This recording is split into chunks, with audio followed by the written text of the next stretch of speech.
So topic is pre-Raphaelite poetry. This topic is prescribed in literary movements paper. At our university, we have this topic in BA 3, and I have seen that most of the universities have prescribed this topic in the literary movements paper in different classes. So let us now start the topic. Uh, who are the pre-Raphaelites? Now, this pre-Raphaelite poetry is a part of Victorian uh, age. Uh, the pre-Raphaelite poets drew their inspiration from the works of Italian painters before Raphael. This is something which is very important that they drew inspiration from Italian painters before Raphael. In the painting of those painters, they found a kind of sweetness, depth, sincerity of devotional feeling. And they thought that this was absent actually in the art of Raphael and his successors. Before I come to the next slide, I would like to tell you something about Raphael because I have just told you that pre-Raphaelite poetry they drew inspiration from the painters before Raphael. So Raphael belongs to 16th century. He was a master painter and architect of Italian High Renaissance. Uh, you have the Madonna painting, so he's best known for that. He's admired for his work is always admired for its clarity of form and ease of composition. So these pre-Raphaelites poet actually they drew inspiration not from Raphael but the painters who emerged before Raphael. Now, this group is very significant, which is called Pre Raphaelite Brotherhood, PRB. Now, I have seen that this question was also asked many times in different competitive examinations that when was PRB formed?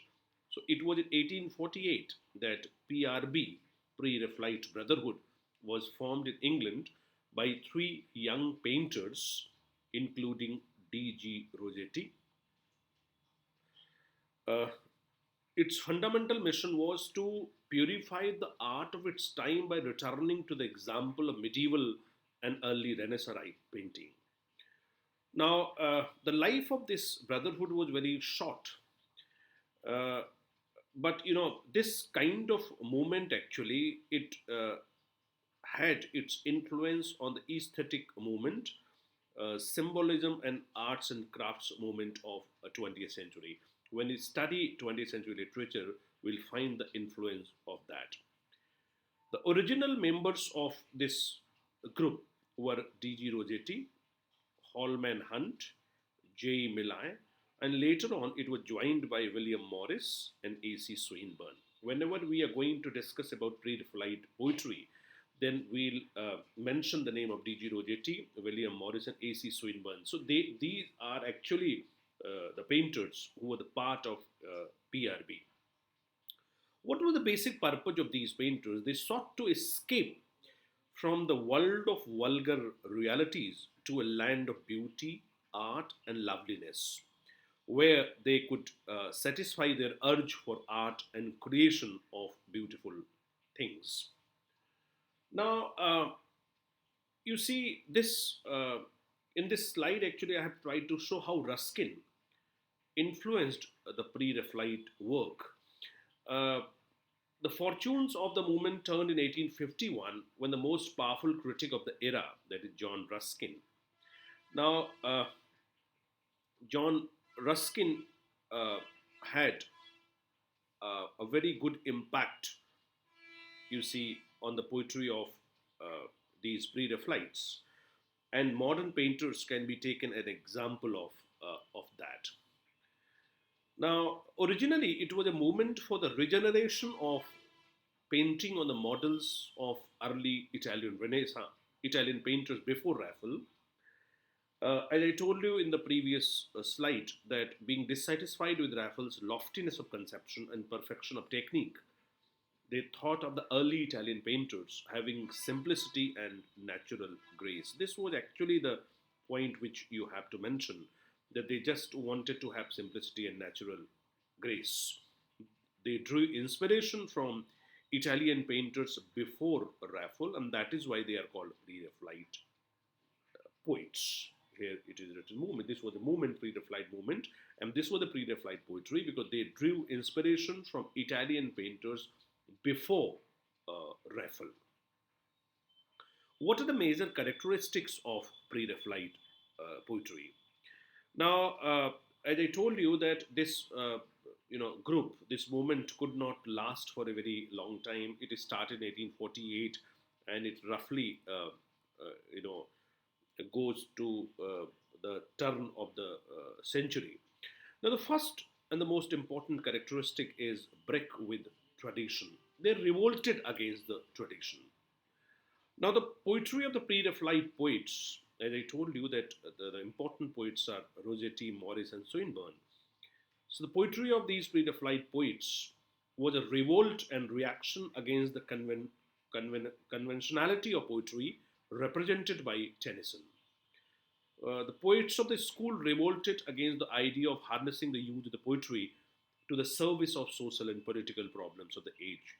What we find actually in the poetry of Tennyson, that he represented the Victorian society. They actually used the poetry for the service of social and political problems of the age, but they revolted against that. The Pre-Raphaelites revolted against the over concern of the poets like Tennyson with contemporary socio-political problems.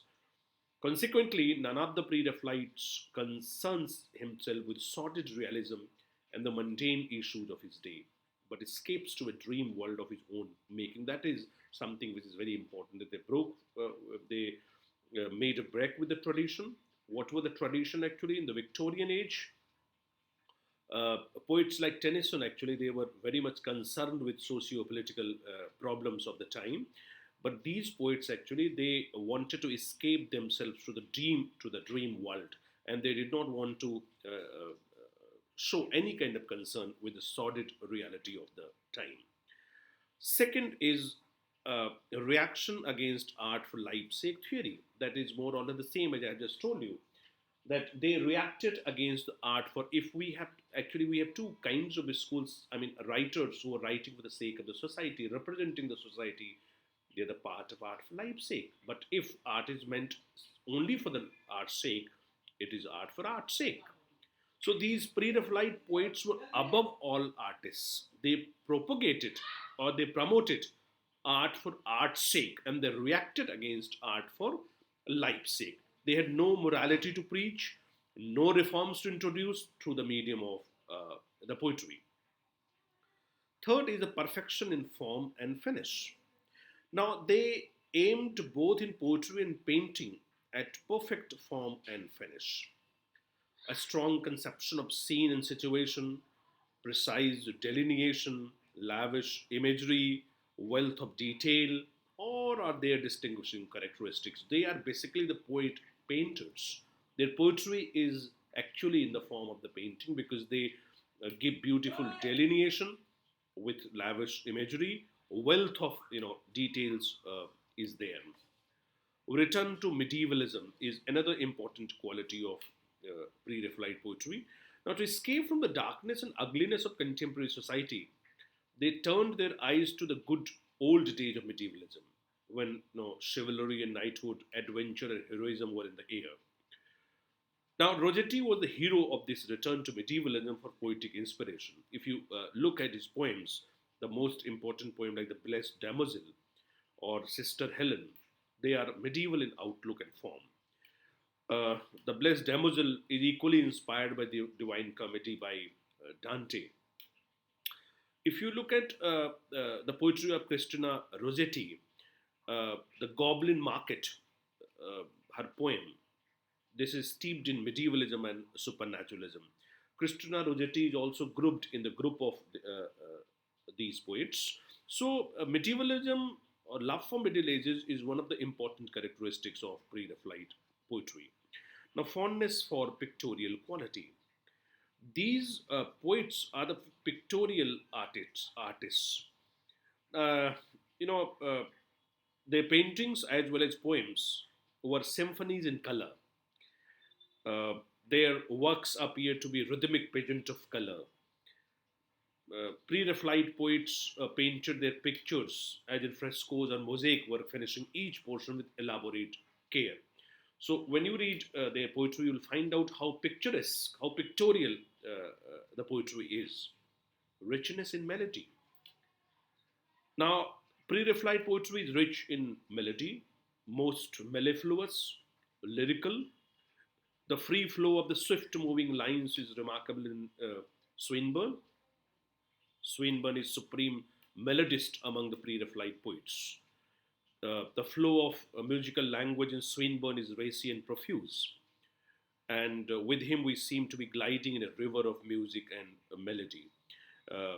Read a few poems by Swinburne, then you'll find out how musical he is. And when you read their poetry, you'll find out that they are influenced that way by Keats and Tennyson because they are the most musical poets. We have lyricism in the poetry of Keats, lyricism in the poet of Tennyson.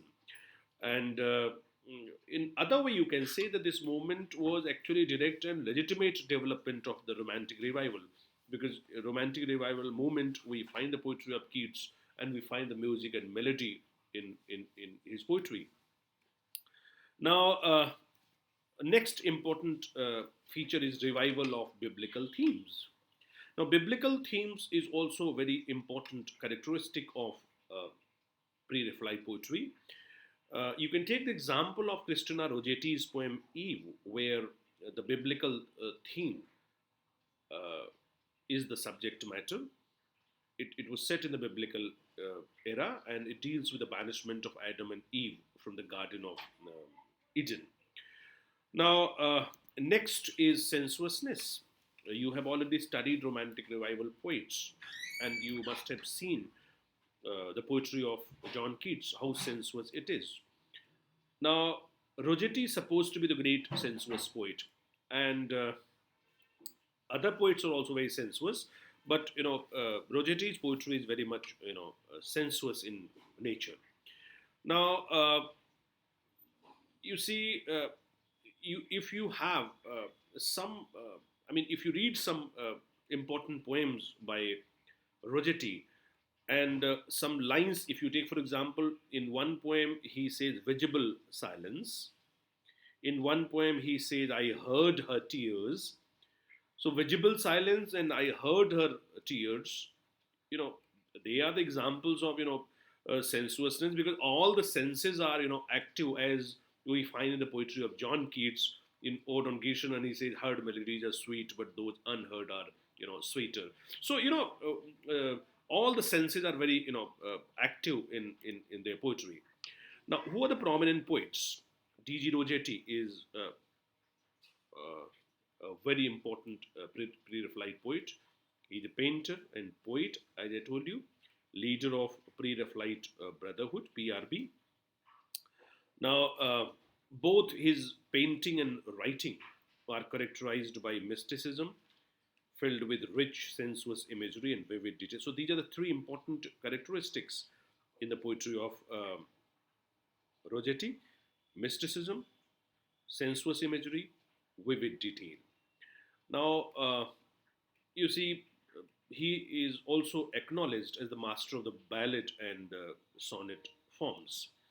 Some of the important poems of Roggetti are My Sister's Sleep, The Blessed Damozel, The Bride's Prelude on Mary's Portrait, Eve, Jenny, Dante at Verona, A Last Confession, The House of Life, Sudden Light, The Wood Spurs, etc. But the most important poem, which is generally prescribed, for graduate students, is The Blessed Damozel. This poem is sensuous and mystic, and it deals with mystical love between a lover on earth and the blessed damsel in the heaven. The main purpose of the poem is to praise the human love of man and woman. Beautiful poem having all the characteristics of the metaphysical poetry. Now, some of the important characteristics of Rogetti's poetry, like sensuousness, love of the Middle Ages, mystic suggestiveness, and pictorial qualities. All these qualities are present in this poem. Rogetti, as I have already told you, he's painter in words. And if you look at this line from the poem The Blessed Damozel, you'll find out the way he paints the words. The blessed damozel leaned out from the gold bar of heaven. This is one of the important lines from the poem. Now, coming to next important poet, that is William Morris. He is a prolific writer of poetry, fiction, essays, and translations of ancient and medieval texts. And he's known for his The Earthly Paradise, A Dream of John Ball. These are some important works of William Morris. Now, the poetry of William Morris reflects several strong influences, which ultimately become the chief characteristics of his poetry.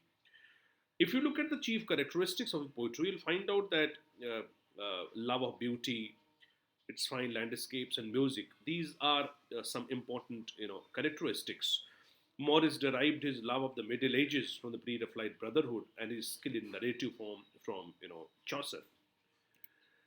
Coming to A.C. Swinburne, uh, one of the founding members of Pre-Raphaelite Brotherhood, and his poetical works include Atalanta and Calydon, poems and ballads, songs from Sunrise, poems and ballads second series, and so on. Uh, Swinburne sometimes he's referred to as the Victorian Lord Byron because most of the characteristics of Lord Byron are found there. He has an excellent ear and remarkable eye. That is very much famous for the poetry of Swinburne. He has a fondness for the classics, interest in Middle Ages, hatred of religious and political tyranny, and love of the sea. And he's also great experimental in verse form. As I told you in the beginning, that he's perhaps one of the most musical of English poets. Now, pre-Raphaelite poetry is also called a fleshly school of poetry. This was actually the charge which was levied against pre-Raphaelite poetry. This term, and I have seen that this question is also asked very often in competitive examinations, that which school is called fleshly school of poetry. So, pre-Raphaelite poetry is also called fleshly school of poetry. Now, this term was invented by Scottish author Robert Buchanan. You will just remember it, that he called pre-Raphaelite poetry in connection with the poetry of D.G. Roggetti, that it's fleshly school of poetry. Now, he actually wrote an article which he published, with a pseudonym in Contemporary Review, in which he castigated the poetry of Roggetti and his colleagues, notably Swinburne, for its morbid deviation from the healthy forms of life. Buchanan said that these poets actually exhibited very wasting and exquisite sensuality, nothing virile, nothing tender, nothing completely sane, a superfluity of extreme sensibility. So these actually poets were castigated on the ground of sensuality, especially D.G. Roggetti. Now, it was, he published it with pseudonym. Roggetti replied by writing, stealthy school of criticism in Athenaeum in December 1871. And Swinburne also wrote a pamphlet under the microscope in 1872 in order to reply to the charges laid by Buchanan. The controversy was prolonged and it distressed also Roggetti, but it had ended before Roggetti's death in 1882. So this is all about the poetry of pre-Raphaelite poets. Thank you very much.